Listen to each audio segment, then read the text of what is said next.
मध्ये पण टाकून तशी दगड द्यायच्या तिकडे मोठाले आणून कधी का नाही नाही इथं मोठाले असले द्यायचे टाकून मध्ये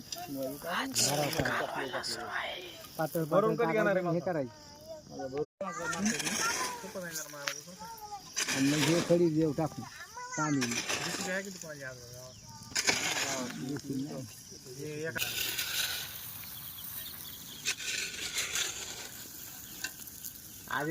आता मी सिमेंट कालवायला पाणी नेलोय. देव बी पाणी न्यायला आलाय. आता माझी गागर भरली मी उचलून नेणार. तो आमचा पुष्पा एवढं नाही डोकं लावून बसायचं. दिसला तर तिकडे एक दोरी बांधून ओढून इकडे एक दोरी बांधून